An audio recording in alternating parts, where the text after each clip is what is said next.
Club's rich history is its willingness to have important and at times difficult conversations at our podium. And that's why we are here today to talk about white nationalism, because the experts say it is on the rise and statistics show that hate crime is on the rise as well. President Donald Trump agrees with none of what I just said, stating that the problem of white nationalism is caused by, quote, a small group of people that have very, very serious problems, unquote. But if you're here today, I doubt you believe that. If you're watching our podcast, I doubt you believe that. Bernie, do you believe that? Bernie doesn't believe that. So there's a division between public perception in terms of whether this is a serious issue in Canada. There are people who just believe this is an American problem. And our panel will address that today. We know that the internet and social media have provided new tools, connectivity, and anonymity to those interested in spreading hate speech. But I would think people want to know is what is causing this increase? Where does it lurk? And how do you stop it? In my life, I have a son and a new baby girl, and this is Alice.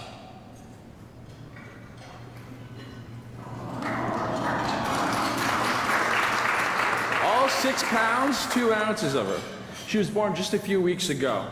And when she is old enough, the conversation I want to be having with her is, Alice, in this world, everyone is treated equally. All you got to do is work hard, and that's your advantage in life. But, you know, it's your ability to work harder. But the reality is the world isn't quite that place. Alice Emerson will not experience the life as a target of certain types of hate. And I didn't experience certain things in my life. And I realize that there are many parents who have had and will have to have more difficult conversations than I will. So in terms of today's introduction, I thought it was more appropriate to turn it over to someone who had relevant experiences, and that is Dr. Mohammed Faqih. Many of you know his story, having purchased a nearly bankrupt restaurant and transformed it into one of the fastest growing restaurant chains in North America. Many of you would also be aware of his dedication to helping others. I've known Dr. Faqih for a little while, and when he wasn't a big shot, he was very interested in saying, you know, how's your family doing? How are things with you? What's going on in your life? And now that he is a big shot, he's saying, how are you doing? How's your family? He's a very lovely man. And he's always taken time for me. And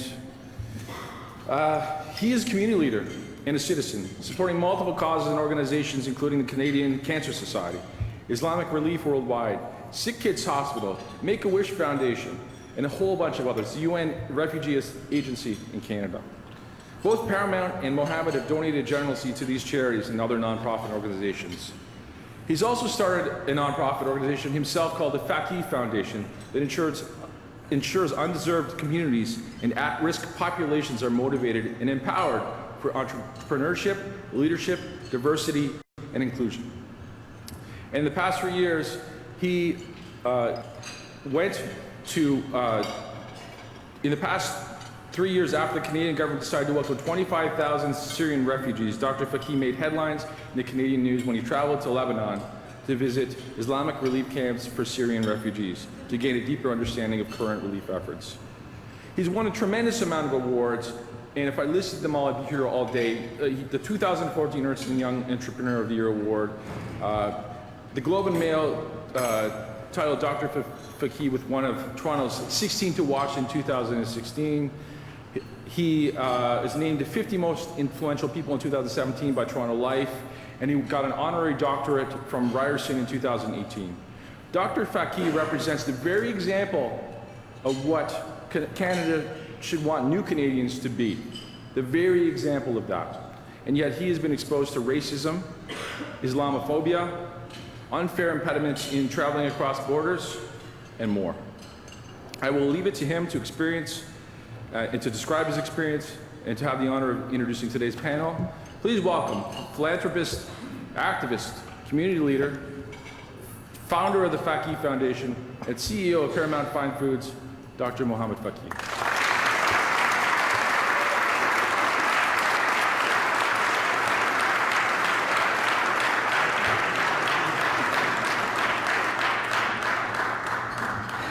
Thank you, Kent. I was just whispering to Kent and I said, I'm very proud of you.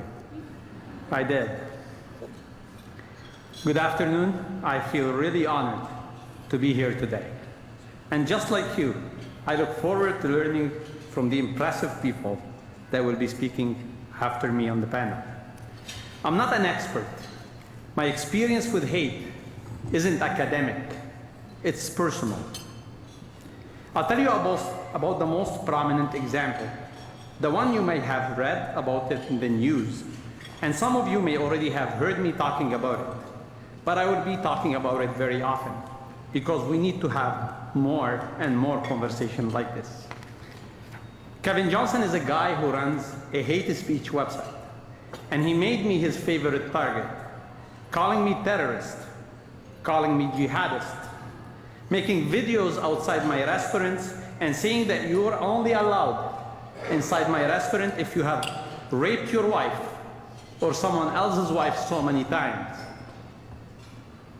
He said that inside my restaurant, everyone inside is up to something nefarious. Now, my English is good, but I had to Google that one.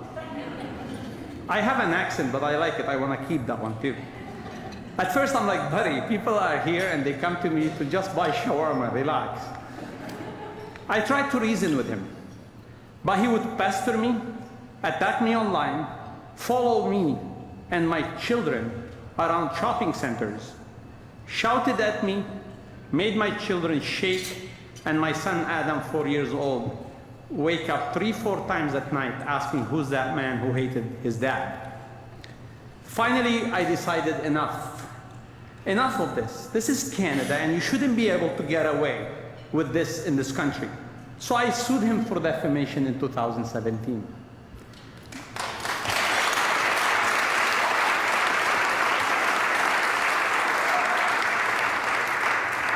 Last month, we had the verdict. The judge agreed with me.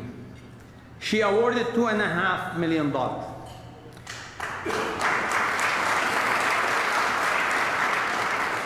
And she wrote that the things that Johnson said about me, I quote, a loathsome example of hate speech at its worst, targeting people solely because of their religion. I believe in fighting back, as you know. I think more of us should do that.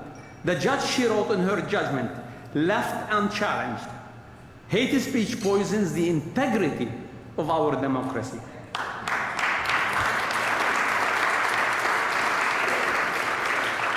There are a lot of reasons why immigrants and minorities don't stand up for themselves.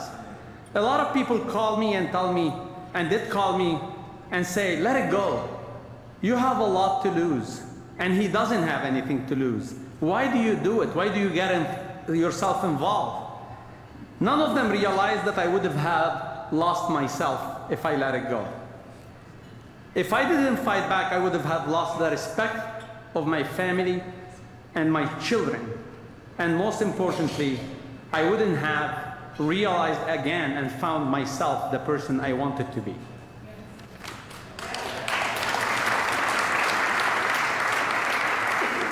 Some immigrants and newcomers don't have the money for a legal fight. Some don't think they'll get a fair shake in the court system. Some newcomers don't want to be seen as troublemakers in their new country. All immigrants and minority are appreciative to the opportunity given to them by Canada. When I came here with $1,200, a smile from a Canadian made a difference to me and to my life. A lot of them are afraid to lose that opportunity they were given. But when hateful words go unchallenged, it's like an invitation to others, an invitation to come out of the shadows. They make them feel safe to announce and even celebrate their intolerance. There are laws in place to protect all Canadians, those born here and those who've been welcomed here. We should not be shy about putting those laws to work for the greater good. We should proclaim, all of us, loudly, hate speech has no place in Canada.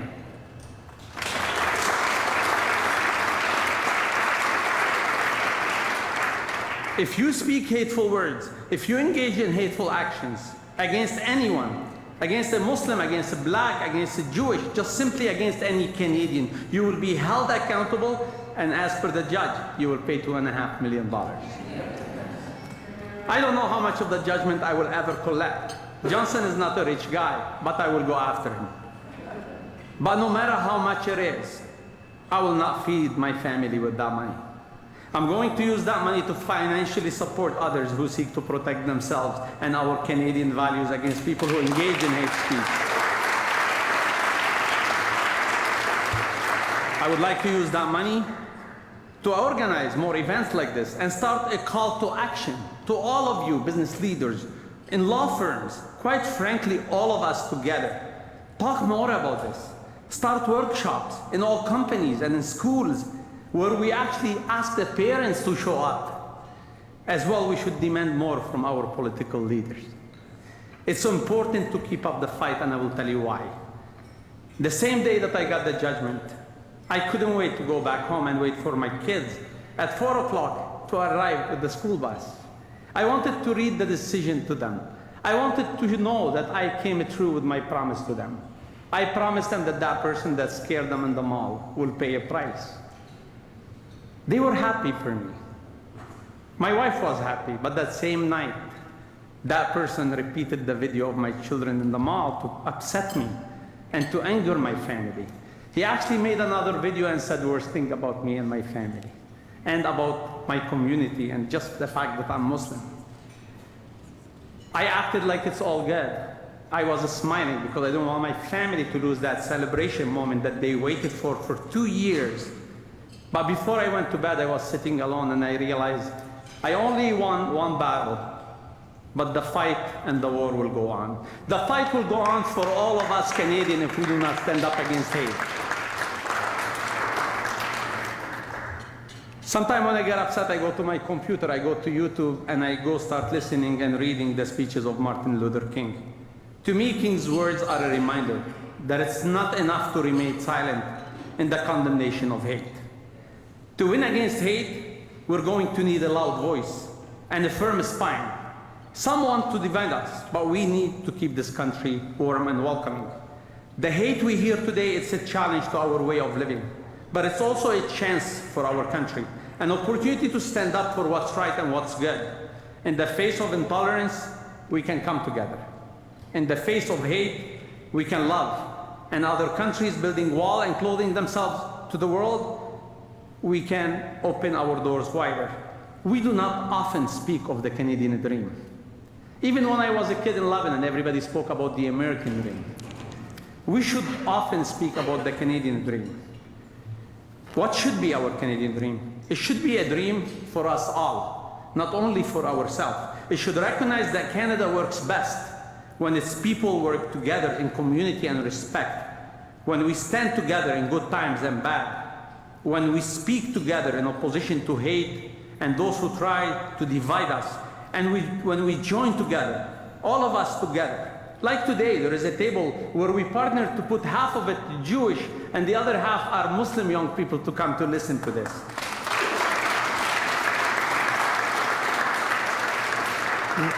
When we join in building a country where intolerance is pushed to the farthest fringes and shouted down each and every time it raises its voice, there will always be people who hate from their bone. But together, all of us together, we can make them smaller in number, smaller in influence, smaller and smaller until they all but disappear. This is my Canadian dream, and I hope it is yours. I'd like to take the opportunity to thank Kent and his team, and even One King and the team, that they serve the food, because I'm someone that understands that. But the Empire Club to take the leadership on hosting something like this to talk about anti-hate. Let's all together send a message right here, from this place, One King, from the entire Club of Canada, frankly, all of Canada, let's try to send a message. I'm going to ask you all to join me to stand up. Let's send a message right here from One King that all of us Canadians stand up against hate. Thank you.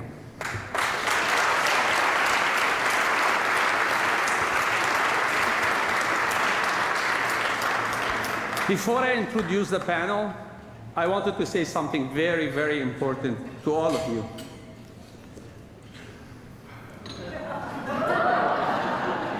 Let's go Raptors.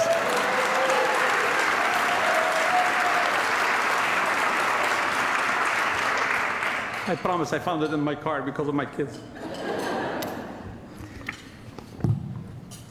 Now I can't wait to introduce the panel. Half of the panel was with me on another panel 3 days ago. We're going to end up repeating ourselves today. Our first panelist's career spanned from more than a quarter century, focused on human rights, pluralism, and inter-ethnic faith and race relations. Former CEO of Canadian Jewish Congress and Mosaic Institute, he is recognized and called upon by the courts, media, law enforcement as an expert in human and civil rights. He's one of the few in the field to be accepted by Canadian courts as an expert in hate crime, white supremacy, and anti-racism. He's a chair of the Canadian Anti-Hate Network and sits as a board member of a Human Rights Watch. He has been recognized by Canada for his human rights work, having been awarded the Canada 125 Medal, the Queen's Diamond Jubilee Medal, and the Sovereign's Medal, as well as the Special Commendation Award for the Venerable Order of St. John. He writes for newspapers and magazines and is a sought-after speaker, appearing regularly on television, radio, and podcast, and proud to call him my friend. Ladies and gentlemen, please welcome and help me welcoming my friend, the chairman of the Anti-Hate Network, Bernie Farber, to the stage.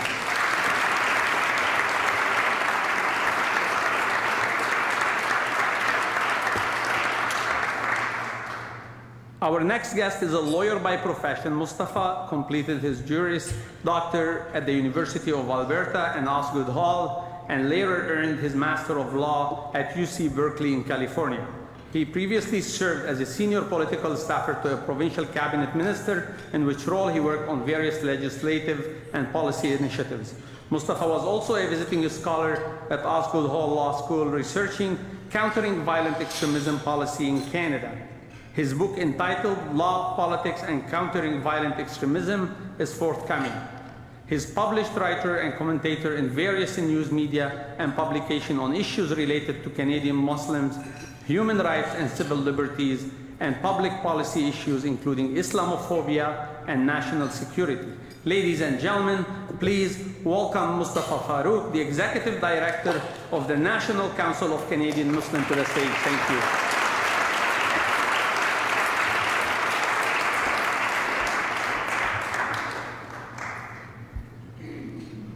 Barbara Perry is a professor. I just met her 2 days ago. We were on the panel together. Is the director of the Center on Hate, Bias, and Extremism. She has written extensively on social justice generally and hate crime specifically. She has published several books spanning both areas, including diversity and inclusion, crime and justice in Canada, and In the Name of Hate, Understanding Hate Crime.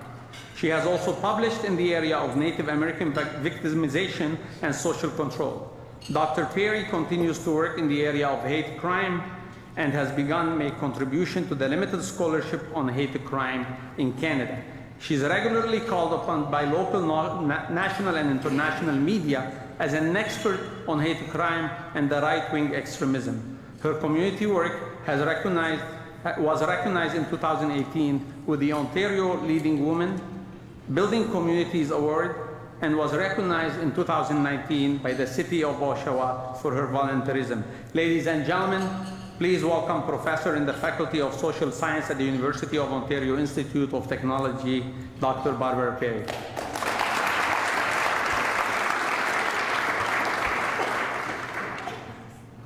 Last but not least, finally, today's moderator is one of Toronto's most recognizable faces in news, and I'm very, very proud of her.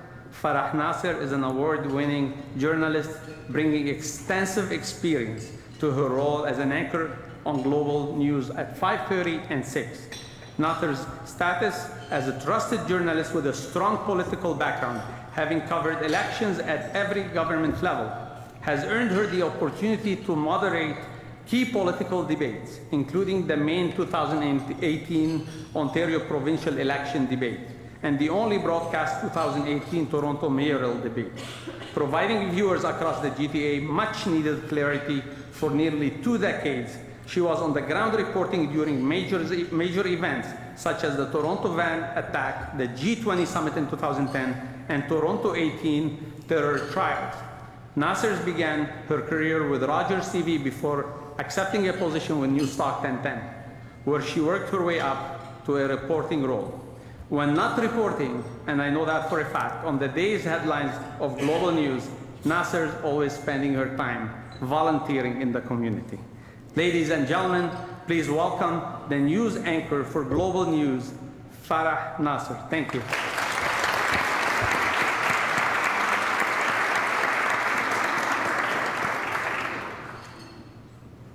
Thank you, Mohammed, for that kind introduction for all of us. Thank you all for being here, and a special thank you to the Empire Club, because I know you mentioned this is the first time the Empire Club is doing a discussion like this, but I really feel like in a public forum like this, we were talking about this, this is possibly the first time this topic is being broached, and with leaders from our country. So I think that, unfortunately, I don't think it's going to be the last time we're talking about this, but it certainly is the first time, and thank you for making that happen. I think it's so important. Now, I think we should begin today by talking about the elephant in the room, which is that there are people, possibly in this room, but I know certainly in other rooms, that believe this isn't an issue here, that this is an American problem. Certainly it seems for me covering the news, this is no longer relegated to the margins of society. But Barbara Perry, you're an expert in this field, you know very well. Set a baseline for us and explain this phenomenon, if we could start that way. Sure. Yeah, I think what I'd like to do is sort of set the context in terms of what are the manifestations. How do we know that there is a rise in white nationalism or white supremacy, far-right activism, if you will. And I think there are a number of indicators of that. One of the most recent I think signs of that are the data that came out from StatsCan over the last year, which looks at police-reported hate crimes, which we found there was a 47% increase in the number of police-reported hate crimes from 2016 to 2017. That's unprecedented to have that kind of increase in any category of crime. And I would argue if it was any other category of crime, we'd have been calling it a crisis. We'd have been demanding national inquiries, you know, what's happening here. But we haven't really been very active around this. And I think that that's really telling. So we have the hate crime data. The other thing is the presence, increasing presence and visibility and vocal nature of the organized hate movement. White nationalist groups, white supremacist groups, those sorts of things. When we published our first study of the far right in Canada, we identified just about 100 active groups across the country. And we're now sort of on the second stage of that research, and already, just 4 years later, we're estimating well over 200, probably approaching 300 active groups across the country.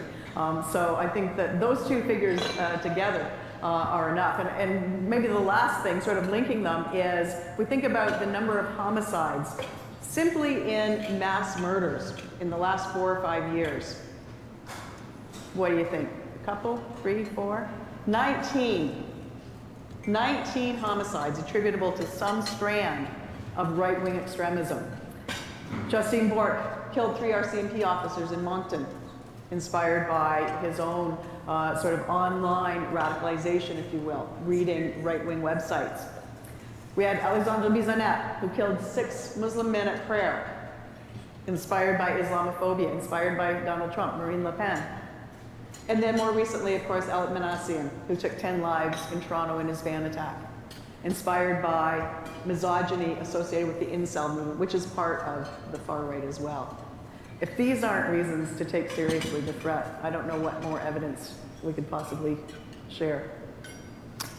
Can I just add to that, in the last municipal election as well, I mean, we saw in Hawaii here, a white nationalist and neo-Nazi enabler, as you said, Bernie, and in Mississauga, we had the same man who was in that lawsuit with Mohamed Faki, a vile Islamophobe and anti-immigrant agitator, and together they got 50,000 votes. 50,000 votes in the GTA, 50,000 people have voted for hate mongers. So, you know, it's not even an issue in terms of geography, the most diverse place where diversity is our strength. This is what's happening. Bernie, I want to turn it over to you because you're the one who pointed that out to me. You've been monitoring, you've been confronting, and you've been dealing with hate groups and white supremacist groups for much of your career. You were at the Canadian Jewish Congress, the Paloma Foundation, the Mosaic Institute. Now you're the chair of the Canadian Anti-Hate Network. How did your journey bring you here? What was your journey, I guess, in getting to this point? And what lessons have you learned along the way? The journey really started with my father, who was a Holocaust survivor from a small village in Poland, 750 Jews. He was the only Jew to have survived the war. His first wife, 2 children, 7 brothers and sisters. The entire village of Jews was murdered in the gas chambers of Treblinka. And he survived, and he came here to start a new life. And it was his words, really, that I think inspired me from that day forward, to understand that hatred is alive, and silence feeds hatred. And to always speak out, as Muhammad quite eloquently said. And so my journey took me through to the Canadian Jewish Congress, where I figured, look, one of the things that we really have to do is defend our own community, and by defending our own community, we also defend others. And we're going back to the 80s and 90s, when, with the first rise of neo-Nazism through what was known then as a group called the Heritage Front. Some of you may remember them. They used to be called the Canadian Nazi Party, but they got a little bit smarter and they decided, well, we can't call ourselves Nazis anymore. And they picked up the term Heritage Front. Well, heritage, what's wrong with heritage? And of course, we cottoned on to it in the end. But the fact of the matter is that it never went away. It was put down, it bubbled on the surface for a while, and we've seen this happen time and again from post-World War II. It almost goes like this, peaks and valleys, peaks and valleys. And today, we are in a situation that I don't think I've ever seen before, to be quite honest. I am very worried, I am very concerned. Barbara went over the number of murders, and that to me shows that there is a clear and present danger. But let me add one thing just to give you another perspective when people say to me, well, how bad is it really?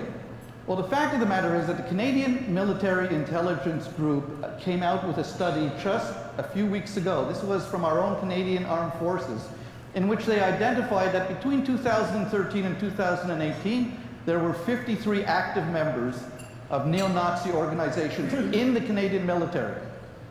And at this time, as we're speaking right here, there remains 33 active members of some of the most violent neo-Nazi organizations in the world. Groups like Atomwaffen, classified as a domestic terrorist organization in the United States, 111 percenters, the Proud Boys.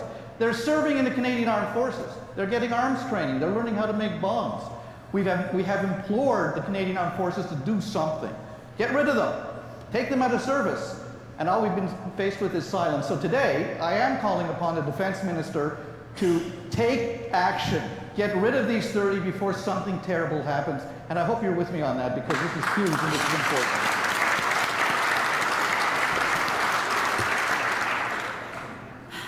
That the government certainly has to answer for that. Absolutely. Yeah.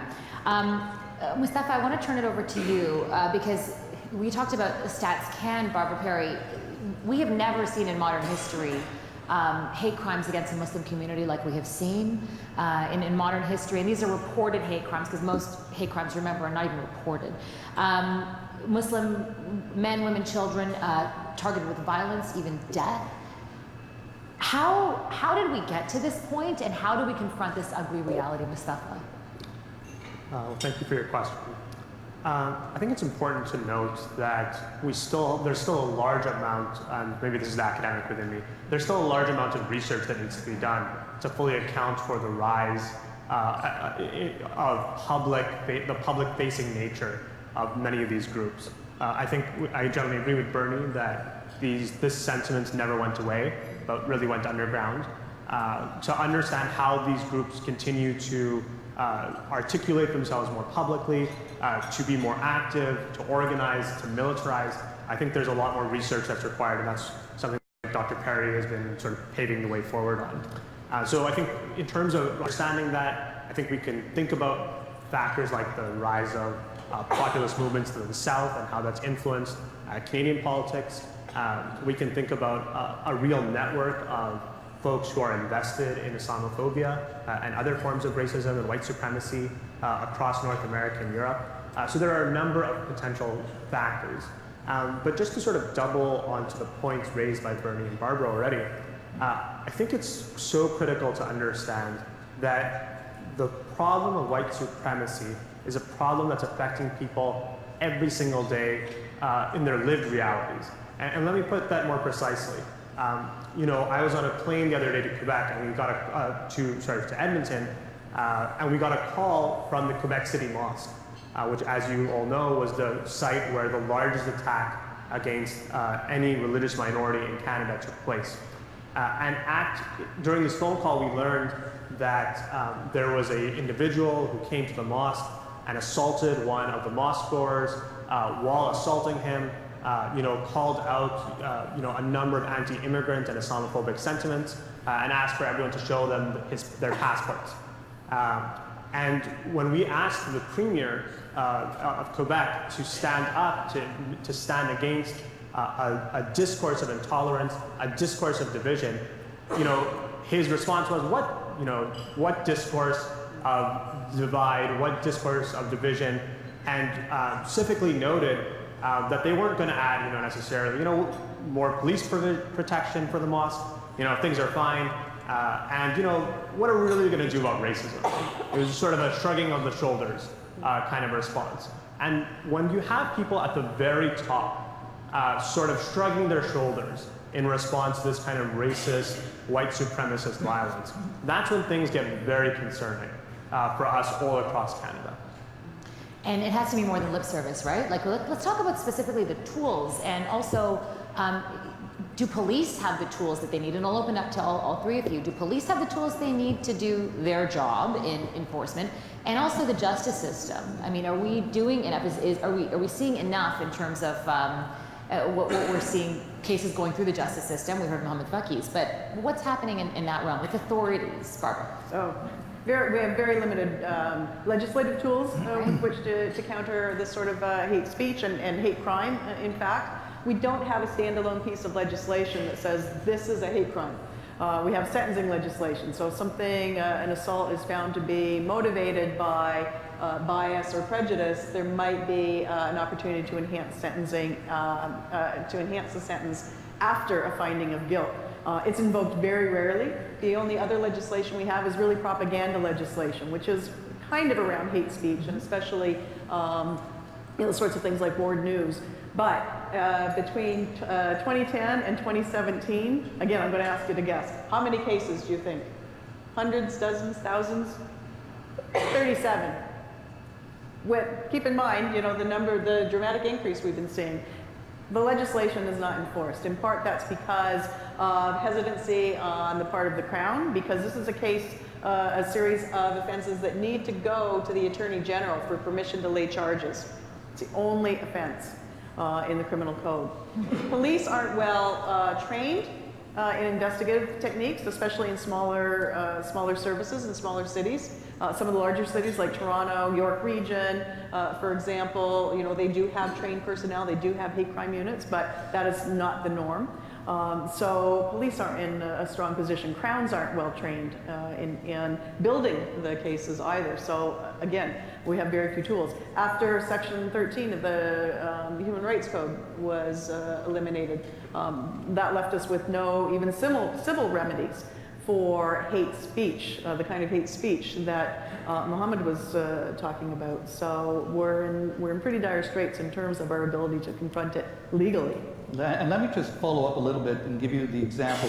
Barbara mentioned Your Ward News. How many people remember the case of Your Ward News? This was a rag that was distributed here in Toronto and Oshawa and other places that was probably a prescription, if you will, for what hate crime is. You open that newspaper and you thought, this is the most hateful thing I've ever seen.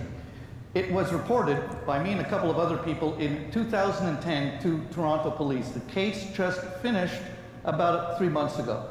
Now, the man was found guilty, Mr. Sears was found guilty, and he will be sentenced in the next couple of weeks.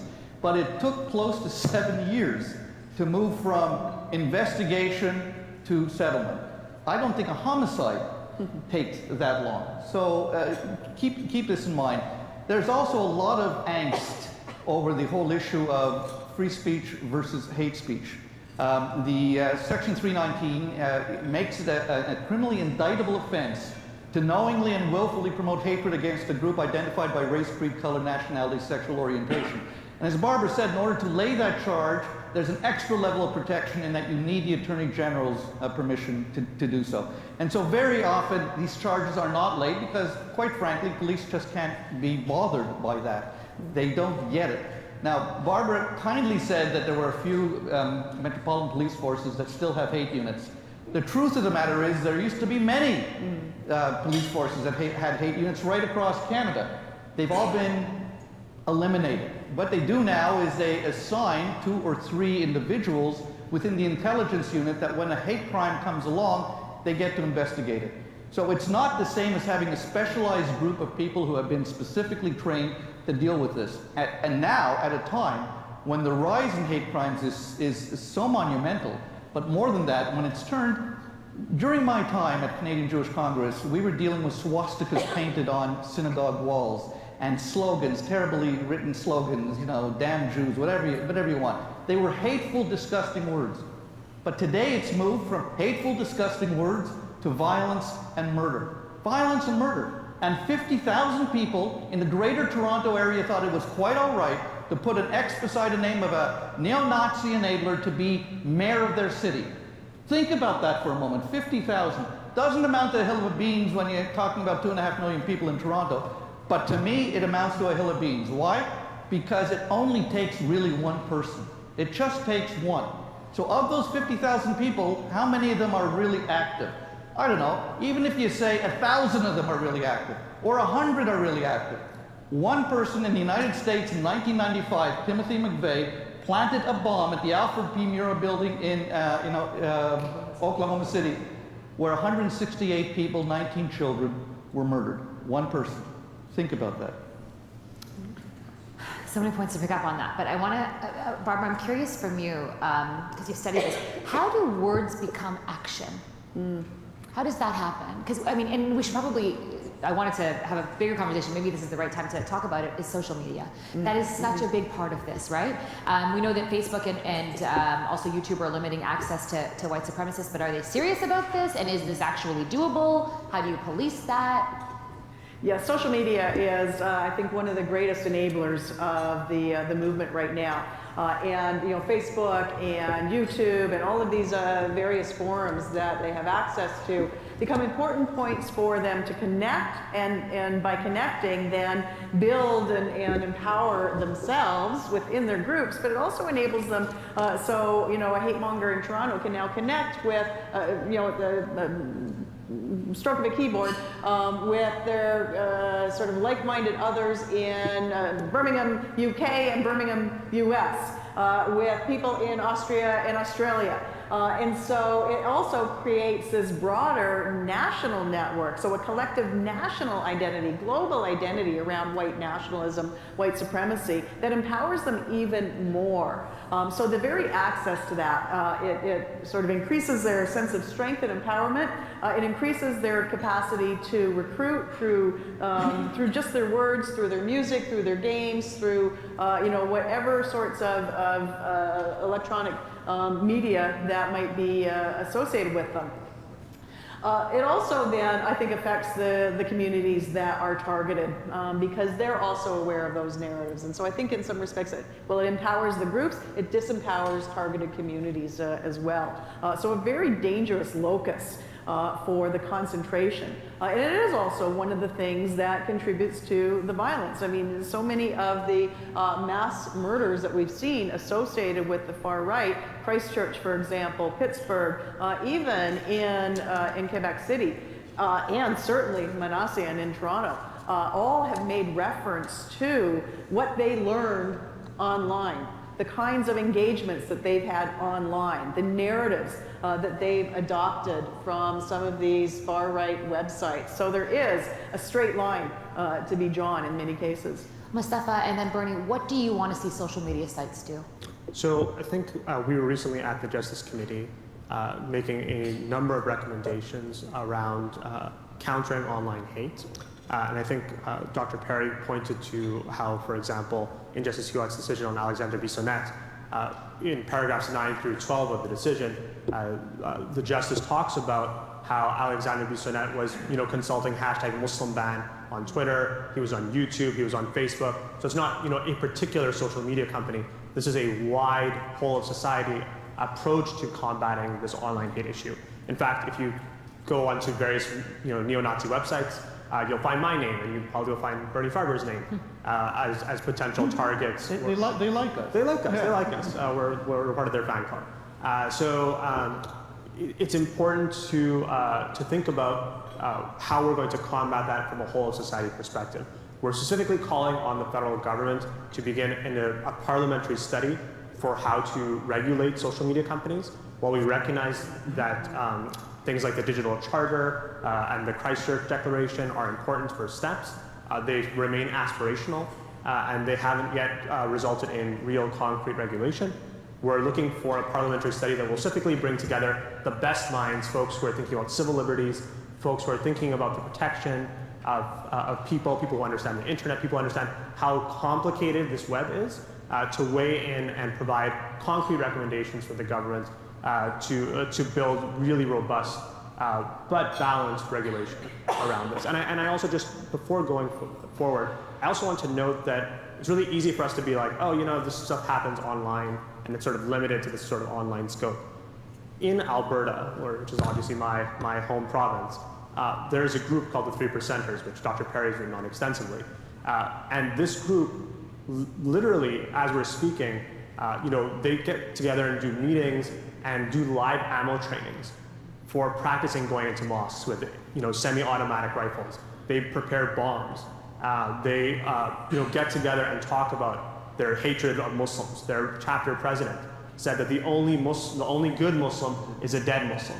And recently, affiliates of of the 3%er organization called the Canadian Infidels scoped out one of my hometown mosques, the Ar-Rashid Mosque, with one of their folks, who I won't say his name, entering the mosque and doing a video recording to scope out the mosque, in a very palpable, terrifying sense. So not only do we have to think about immediate changes to the way we deal with online regulation, we have to think about how is it acceptable that a group is actively militarizing, actively espousing an ideology that commands for the murder of a segment of our population, and we're not doing anything about it. I can tell you that if those same people looked like me and were training in the forests of Alberta with automatic rifles, I think we'd be doing something about it. And it's incumbent that we take an immediate step, an immediate stance to stop these folks. Let me just take this one step further. Mustafa spoke about the 3%ers. I mentioned the problem in our Canadian military. Those same 3%ers are part of the 33 individuals who are presently getting trained by the Canadian military. They don't have to hide in the forests of Alberta. They're getting the training within the Canadian military. Now, can you imagine for a moment if these 33 people, instead of being white supremacists, that the report was that there were 33 members of ISIS getting trained in the Canadian military? You guys would be out of your seats storming the federal government immediately to do something. And yet, if it's white supremacists who have killed us in our houses of worship, that's okay. Leaders have to lead. It's as simple as that. And this past January, when there was a United We Roll convoy came to Parliament Hill, you will all remember that. Amongst that convoy, at least 1/3 of them, and we had people there on Parliament Hill identifying them, who belong to the Yellow Vest movement, which has turned into one of the most racist, anti-immigrant, Islamophobic movements in this country. Faith Goldie, whom we talked about, a neo-Nazi enabler, spoke at that event shortly after the leader of Her Majesty's loyal opposition spoke there. He had the opportunity to call out racism and bigotry, and he chose not to. The Canadian Anti-Hate Network takes no sides in politics. I called out the defense minister on the military. I call out the leader of the opposition in not speaking out against racism, because that's what gives them oxygen. Yes, it may have started in the United States with Trump saying, there are some good Nazis. There are no good Nazis. They're evil people, period. But that's the kind of thing that gives them oxygen. As soon as they hear something like that, it's like they can just step out of the garbage can, dust themselves off, and continue with their evil work. So we have a lot of work to do, for sure. Certainly. I have a bunch of other questions, but I feel like just because of time, I want to turn it over to the audience if there are any questions, or I could keep going. If there, yeah, there's a question back there. Yep, we have a mic.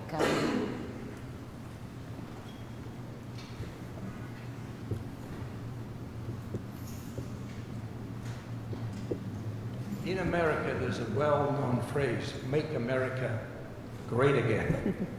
I think we can emulate that, leaving out the word make and again. Canada is a great country, and organizations like the Empire Club have got the fortitude and the wisdom to gathering a group of well-respected, honest, decent people to explain to us all that we're not quite perfect, but we've got a direction to go. All of you speakers, I think, suffered, especially Bernie, that can sympathize and understand discrimination and bigotry. My question is, in the long term, we cannot change the past. We're in the present. In the long term, will the younger generation perhaps have less biased views inherited from previous generations, Second World War, Nazis, or whatever, that this young country can really flourish? Can we identify, as you've done in your speeches, the cancer? And can the younger generation adopt a well-balanced view of the growth of Canada? Well, that's an excellent question. I have great hope in the young people of Canada. In the last federal election, when there was a turn towards Islamophobia, Canadians and a lot of young Canadians turned against that. And I think that's something to recognize. However, let's be clear. The Nazis of the 1980s and 1990s are not the Nazis of 2019. They are not skinheads on the streets getting into fights. They're in universities. They're in colleges. They're in businesses. They're in law firms. They're in government. They're all over the place. And if you take a look at them today, they're wearing suits and ties, nice trimmed beards, and they're finding ways into young people's consciousness. And we have to find a way to battle that. And the only way to battle that, well, you have your parents on the one hand, but where are kids spending most of their time? In school. In school. And that's where the education really has to begin. As young as in kindergarten, right through high school and right through university. And if we don't get that information out to them as part of the educational process, I fear for the future. And I think that, to add to that, I think the educational process and what needs to be included in that is not just, you know, the diversity education and the anti-oppressive training that they claim that they're getting now. Anyway, it's not quite clear that that's really happening in the schools. But in addition to that, they also need critical digital literacy skills. This is one of the issues, and not just youth. I would argue even adults need that. Because there's so much, not just misinformation, but disinformation in the media now, social media in particular. And we don't all necessarily have that, maybe the will or the capacity to unpack that disinformation, to do our own fact checking. And so I think it's important that, you know, with this next generation, well, we've got the opportunity, we've got that captive audience in the schools, that's the time to teach them how to be critical about what they read on social media, how to deconstruct the mythologies that are so common, those narratives of Islamophobia and racism and anti-Indigenous sentiment and misogyny and all of those other things. So I think we have a great opportunity that we can't afford to lose if we, in fact, we do want to move forward with, you know, what I see as sort of the realization of core Canadian values of equity and inclusion and respect for diversity. That's such a good point about media literacy. I completely agree. Any other? I think back there we have a question, and then back here.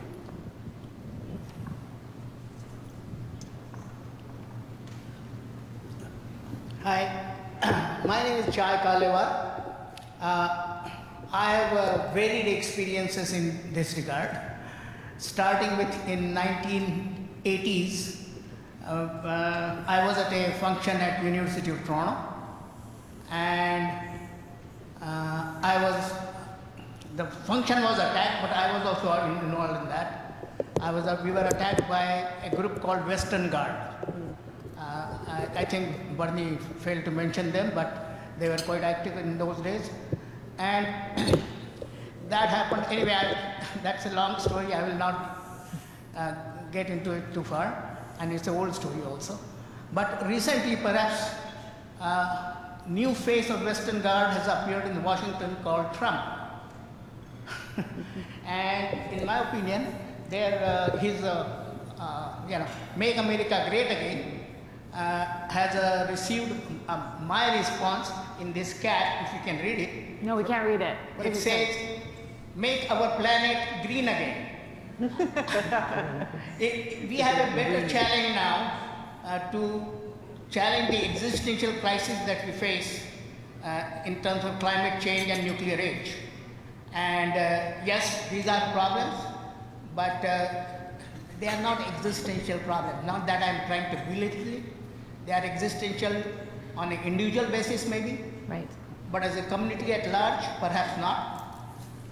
So anyway, I'm just trying to change the focus that the climate crisis is a lot more pressing than the issues at hand. Right, yeah, certainly there's, I think everybody in this room, we all know that the planet is changing, and certainly an issue for another day to discuss. But yeah, we are all in this together in terms of the planet, so thank you for that. There was yet one last question here. Yeah, we have a microphone coming to you, just 1 second. Right behind you. I had a big mouth. Sorry. I just want to ask any member of the panel, how does economy factor into the rise or fall of hate crimes and hate issues? I mean, Barbara, you spoke about education. Well, this is Ontario, you see what's happening with education. Mm-hmm. So to add hate education onto that, it's not going to happen. Yeah. Then there's the police, and they, I suspect there are also cutbacks there or the resources. So how does the economy, when the economy is good, is hate on the down?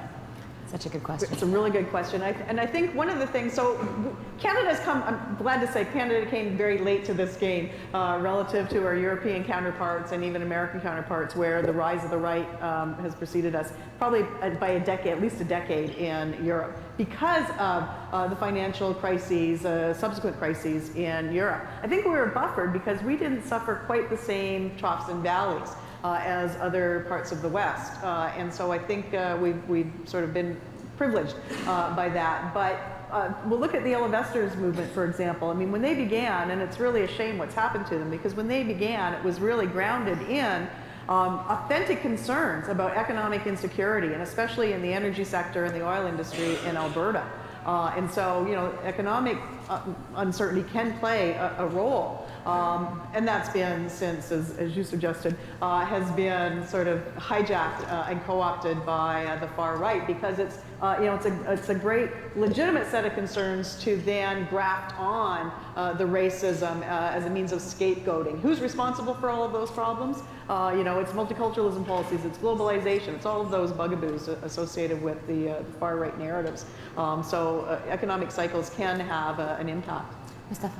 Yeah, I agree with Dr. Perry that they certainly, and looking at the sociological conditions that lead to white supremacy is important and it's critical, but we also have to recognize that affluent folks can be super racist too. Mm-hmm. And our folks who are indigenous, our folks who identify as black, our folks who have experienced that for years, not accounting for economic dips and cycles, can tell you that very clearly. So I think we have to be cognizant of the fact that just looking at sociological indicators doesn't alleviate us from the personal moral responsibility of standing up against racism, of standing up against white supremacy whenever we see it. And let me just end with this, because I know we're running out of time. I said leaders have to lead. All of you here are members of different communities, the business community, education community. You, every one of you, have a responsibility from this day forward, because you now have this information. You cannot go home and forget it. You just can't. It's now embedded in your minds. And I would ask each and every one of you, speak to your MPs, speak to your MPPs, speak to your local councillors, tell them you no longer will stand for this. You want hate education in the schools. You don't want them to pull back from that, as you said, because they will. But you have their ears. So please, this is a time to not be silent. My father used to say, if you want to get something done, you got to open your mouth. I implore you all, open your mouth. And there's a federal election coming. This There is it your is. time. Thank you.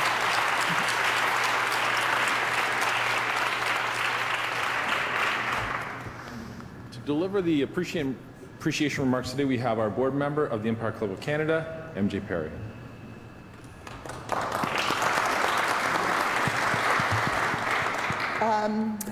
I am a post-war baby of this city, and I was raised in what I thought was a diverse and compassionate and caring community, but I was also taught to be a nice, polite little girl who never challenged anything.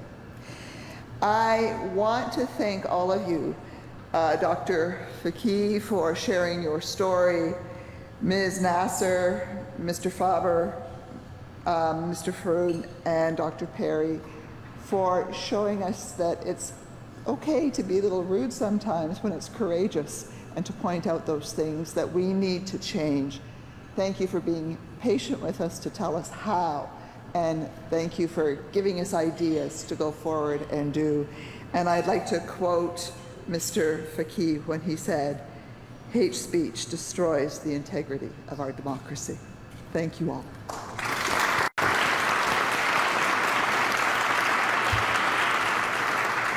Thank you, MJ. I found the panel and everything today very moving, and I think this is one of our best events of the year because I think it was really, really from the heart, and I thank you all for coming. I also want to recognize a few people who have supported this event. Obviously, Councillor Thompson, it means a lot that you're here today as representing our city, and we have a couple of other people. We have a former Finance Minister, Charles Sousa, here today. I want to thank you that. And we have a former Chief of Staff to a Premier, Andrew Bevan, here today. Thank you for coming. Is there anyone in the room representing social media, a large social media company? Is there anyone here in the room? We did invite them to come today. I wanted to recognize them because I thought they'd want to be part of this conversation. So I just wanted to recognize anyone from social media who would be here, but I haven't been introduced to anyone. So, ladies and gentlemen, we are almost at the end of our season. We have a few more events coming up. We have a Women Who Build event tonight about women in the construction sector. Next week, we have a very important event on education. This topic has come up a lot today. But the Conference Board of Canada and the Ontario Secondary School Teachers Federation are teaming up. The Conference Board is releasing a report on